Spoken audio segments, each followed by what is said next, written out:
है राम के वजूद पर हिंदुस्तान को नाज, है राम के वजूद पर हिंदुस्तान को नाज। अहले नजर कहते हैं उन्हें इमाम हिंद। हिंदुस्तान में इतना बड़ा दर्जा है प्रभु श्री राम का, यानी प्रभु श्री राम को सिर्फ हिंदू, मुस्लिम, सिख, ईसाई के चश्मे से नहीं, 130 करोड़ हिंदुस्तानियों के नजरिए से, उनके मन से, उस धर्म को धारण करने वाली आत्मा, उस रूह से देखा जाना बेहद जरूरी है। नमस्ते, मैं राशिद। राम मंदिर निर्माण की तारीख का ऐलान हो गया है। 1 जनवरी 2024 को बन जाएगा रामलला का मंदिर।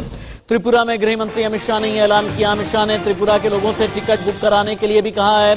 अमित शाह ने राहुल गांधी को तारीख नोट करने के लिए कहा। गृह मंत्री अमित शाह का यह कितना बड़ा ऐलान है, आप खुद ही सुनिए। मित्रों, मैं एक बात बताने आया हूं। 2019 के चुनाव में मैं पार्टी का अध्यक्ष था, बड़े राहुल बाबा कांग्रेस पार्टी के अध्यक्ष थे। तो राहुल बाबा हर रोज पूछते थे, मंदिर वही बनाएंगे, तिथि नहीं बताएंगे। और राहुल बाबा कान खोलकर सुन लो, और सब रूम वालों आप भी टिकट करा लो। 1 जनवरी 2024 को अयोध्या में गगनचुंबी राम मंदिर वहां पर आपको तैयार मिलेगा। 1 जनवरी 2024 गगनचुंबी राम मंदिर तैयार मिलेगा। सीधे चलते हैं अयोध्या से। इंडिया न्यूज संवाददाता अबुल खान रिपोर्ट कर रहे हैं। अबुल, राम मंदिर का कितना काम हो गया, कितना काम बाकी है? 2 चरण जो हैं 2023 में पूरे होने हैं। उसके बाद 2025 के अंत तक पूरा राम मंदिर बनकर के तैयार होगा, यानी जो 3 अलग अलग फ्लोर्स हैं वो बनकर के तैयार हो जाएंगे। कितने मंडप तैयार हो गए हैं? गर्भगृह में क्या काम चल रहा है? रामलला विराजमान को लेकर के खबर क्या है आपके पास? देखिए, सीधे तौर पर मैं अगर आपको बताऊं तो राम मंदिर का 65% काम पूरा हो चुका है और अब बाकी का शेष काम बचा है। और उसमें सबसे खास बात यह है कि भूतल पर करीब 365 स्तंभ बनाए जाने हैं, जिसमें से उसमें भी करीब 50% से ज्यादा स्तंभ लग गए हैं। अब सिर्फ और सिर्फ भूतल पर छत और गर्भगृह पे छत लगनी बाकी है। यानी जैसे ही छत का काम हो जाता है वैसे ही भगवान श्री राम को उनके भव्य राम मंदिर में विराजमान कर दिया जाएगा। इस लिहाज से 1 जनवरी 2024 को भगवान श्री राम के दर्शन की जो बात कही जा रही है, बिल्कुल उम्मीद की जा सकती है कि बिल्कुल ये तारीख बिल्कुल सही है, क्योंकि अयोध्या के जितने भी संत है ना, वो ये कह रहे हैं कि राम तिथि आई, अयोध्या मुस्कुराई। हमें भी इंतजार है 1 जनवरी 2024 का। आचार्य सत्येंद्र दास और महंत राजू दास इंडिया न्यूज पर लाइव हैं, सुनिए। राम जन्मभूमि से जुड़े हैं और पार्टी राम जन्मभूमि से जुड़ी है। एक समर्थन में, एक विरोध में। समर्थन में बीजेपी है और विरोध में कांग्रेस है, क्योंकि राम को भी नकारते हैं, सब कुछ करते हैं। इसी बात हमने जो ये लिखा, इसमें कई लोगों की प्रतिक्रिया आई। कई लोग हमसे पूछा कि उसके लिए हम साधु हैं और हमारे यहाँ जो आता है, कोई भी आएगा तो उसको हम आशीर्वाद दो, उसके मंगल कामना की पूर्ति करो।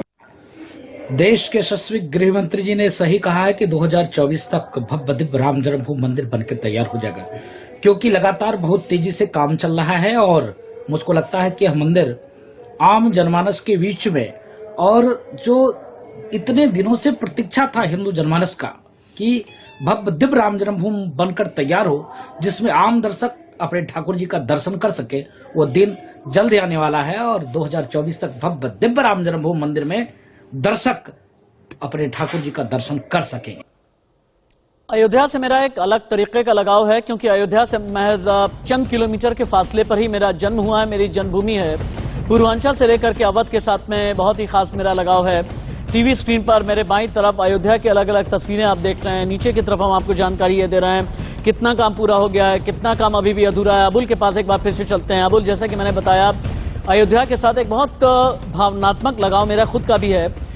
राम की पड़ी, हनुमान गढ़ी, रामलला विराजमान जहां पर हैं, और जितने एकड़ की पूरी भूमि है जहां पर दिव्य और भव्य राम मंदिर तैयार हो रहा है। पिछले कुछ दशकों में वक्त भी बदला है, लोगों की मानसिकता भी बदली है, और आज की तारीख में पूरी अयोध्या बहुत हद तक बदल चुकी है। कहा यह जा रहा है कि जितने भी इंतजाम रामलला विराजमान के आसपास की भूमि पर किए जाएंगे, बिल्कुल ऐसे इंतजाम होंगे जैसे कोई जैसे किसी एयरपोर्ट पर इंतजामात होते हैं, आपने अपनी नजरों से बहुत कुछ इवॉल्व होते हुए देखा है, बहुत कुछ बदलते हुए देखा है, इसके बारे में थोड़ा बताएं आप। 6 दिसंबर 1992 से लेकर के अभी तक अयोध्या कितनी बदल चुकी है, फैजाबाद से लेकर के अयोध्या तक की कहानी जो भी आपके जहन में ताजा है। देखिए 31 साल गुजर गए और ये सरयू नदी का वो किनारा है। सबसे पहले मैं आपको ये सरयू नदी दिखाऊंगा रांची से। यही सरयू नदी में यहीं पर लोगों ने, तमाम संगठनों ने, तमाम जो दूर दराज से जो लोग राम भक्त आते थे, उन्होंने यहाँ संकल्प लिया था और ये संकल्प के साथ ये तय किया था कि एक दिन, आज नहीं तो एक दिन, जो कार सेवा कर रहे हैं उसका नतीजा ये होगा कि भगवान श्री राम का भव्य मंदिर बनेगा। ये उम्मीद थी और ये सपना पाले थे और अब वो सपना उनका पूरा हो रहा है। भगवान श्री राम का भव्य मंदिर बन रहा है। तारीख मुकर्रर हो गई है 1 जनवरी को भगवान श्री राम के अबुल मैं काम करता हूं, प्रधानमंत्री नरेंद्र मोदी और यूपी के सीएम योगी आदित्यनाथ को मैं सुनाता हूं और आपको 1 मिनट का वक्त देता हूं, चूंकि मुझे पता नहीं था, मुझे अंदाजा नहीं था कि आप सरयू के किनारे हैं। सरयू के किनारे अगर आप हैं तो थोड़ा सा घाट की तरफ और भी ज्यादा जाएं, जहां पर कई संत होते हैं, महंत होते हैं, पुजारी होते हैं, दूर दराज के क्षेत्र से आए हुए लोग होते हैं। इसी सरयू किनारे के लिए कैफी आजमी ने बहुत ही खूबसूरत पंक्तियां लिखी हैं। इस खूबसूरत पंक्तियों के बारे में मैं आपसे बातचीत करूंगा। थोड़ा सा और आगे, आप कुछ कदम और आगे जाइए, तब तक हम एक काम कर लेते हैं। राम मंदिर, रामलला विराजमान को लेकर के यूपी के सीएम योगी आदित्यनाथ और प्रधानमंत्री नरेंद्र मोदी को एक साथ में सुनिए। राम जैसी संकल्प शक्ति देश को नई ऊंचाई पर ले जाएगी। भगवान राम ने अपने वचन में, अपने विचारों में, अपने शासन में, अपने प्रशासन में जिन मूल्यों को घड़ा, वो सबका साथ, सबका विकास की प्रेरणा है और सबका विश्वास, सबका प्रयास का आधार भी है। वह दिन बहुत दूर नहीं जब मर्यादा पुरुषोत्तम भगवान श्री राम का भव्य मंदिर अयोध्या धाम में बनकर के देश और दुनिया के सभी सनातन हिंदू धर्मावलंबियों की आस्था का प्रतीक तो बनेगा ही। श्री राम जन्मभूमि मंदिर भारत का राष्ट्र मंदिर होगा। भारत की आस्था को सम्मान देने के साथ साथ भारत के एकात्मता का भी एक प्रतीक होगा। क्योंकि सरयू किनारे खड़े हैं इस वक्त इंडिया न्यूज संवाददाता अबुल, सीधे उन्हीं का रुख कर लेते हैं। सरयू किनारे के लोगों से बात कीजिए ना।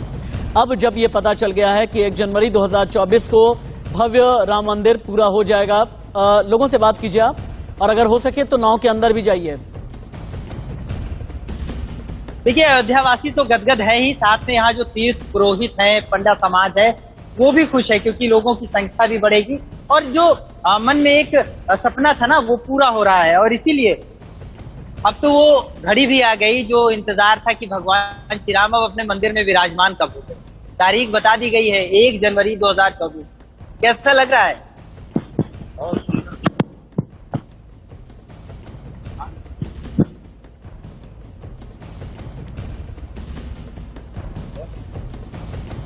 अबुल, आवाज नहीं आ रही है। अबुल, शायद कुछ ऑडियो ग्लिच है, अपना ऑडियो ठीक करने की कोशिश कीजिए। आवाज आ नहीं रही अबुल। 14 साल आज अब आ रही आवाज। सत्ता में आई, जैसे राम 14 वर्ष बाद वन से वापस अयोध्या में आए तो ठीक है, सब चला। 14 वर्ष बाद बीजेपी सत्ता में आई, राम जन्मभूमि का मंदिर प्रतिष्ठित कर दिया, तो रामलला विराजमान हो जाएंगे, सक्रियता जो कायम हो जाएगा। मैं सर्वोत्तर पुरोहित का अध्यक्ष प्रकाश पांडे। जय श्री राम। इस अयोध्या को आपने देखा है, बनते संवरते देखा है। इन दिनों जिस तरीके से योगी सरकार हो या भारत सरकार हो, जब अयोध्या का विकास कर रही है, तो ऐसे में क्या लग रहा है कि जब भगवान श्री राम अपने गर्भगृह में जा रहे हैं, उस तरीके से उनकी जो अयोध्या है, क्या वो भी कितनी संवर रही है? आपको क्या लगता है? बहुत सुंदर, पूरा स्वर्ग बन रहा है अयोध्या।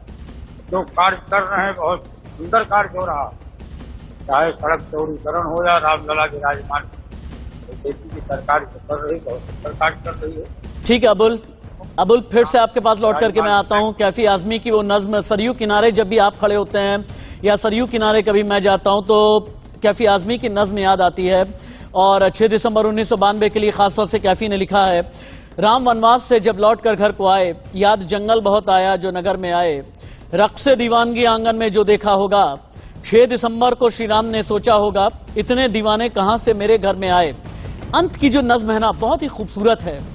पांव सरयू में अभी राम ने धोए भी न थे कि नजर आए वहां खून के गहरे धब्बे, पांव धोए बिना सरयू के किनारे से उठे, राम ये कहते हुए अपने दुआरे से उठे, राजधानी की फजा आई नहीं रास मुझे, 6 दिसंबर को मिला दूसरा वनवास मुझे, लेकिन 6 दिसंबर के बाद का वनवास अब खत्म होने वाला है। ये बात राम मंदिर तीर्थ क्षेत्र ट्रस्ट से जुड़े लोग जानते हैं, जिन्होंने एक लंबा संघर्ष किया है। आप इनमें नाम ले लीजिए, नृपेंद्र मिश्र का, परमानंद महाराज का, विमलेंद्र मोहन का, डॉक्टर अनिल कुमार मिश्र का, कामेश्वर चौपाल महंत, दिनेंद्र दास, इन सभी को एक साथ इंडिया न्यूज पर आप लाइव सुनिए। कि यहाँ जो भूमि है, सॉइल है, मिट्टी जो है, उसकी गुणवत्ता क्या है, उसका 1, 2, 3 बार टेस्ट कराया गया, क्योंकि विशेषज्ञों की भी राय अलग अलग होती है। मैं समझता था कि विशेषज्ञ जो हैं वो एक ही राय के होते हैं, क्योंकि वो गणित और भौतिकी के पढ़े हुए लोग हैं, लेकिन ऐसा नहीं है। उनके पास भी बहुत अच्छा खासा इंटेलेक्चुअल ईगो है। अयोध्या नगरी बहुत भव्य और सुंदर बनने वाली है और मंदिर भी भव्य और सुंदर बनेगा। अयोध्या मैं समझता हूं कि विश्व की सबसे बड़ी धार्मिक नगरी के रूप में स्थापित होने जा रही है। बाहर से लोग आएंगे। इस वक्त ही अयोध्या में जो है पर्यटकों की संख्या बहुत बढ़ गई। हमारे सामने चुनौती थी कि नींव हमारी कैसी बने, एक मजबूत 1000 साल तक अपने कंधों पर मंदिर का भार संभाल सके, एक ऐसी नींव होनी चाहिए। भावना और यथार्थ दो विषय आता है। भावना में तो हम बहुत बड़ा कर सकते हैं, लेकिन यथार्थ में ये सारा का सारा एरिया यूपी, बिहार, ये हिमालय के निकटवर्ती क्षेत्र होने के कारण नीचे दलदली भूमि है। हिंदुओं को, मोहम्मदों को हमेशा समझौता बनाए रखना तो अत्यावश्यक है, क्योंकि बैरागियों का काम है। हमेशा जितने प्रेम बनेगा उतने देश के लिए विकास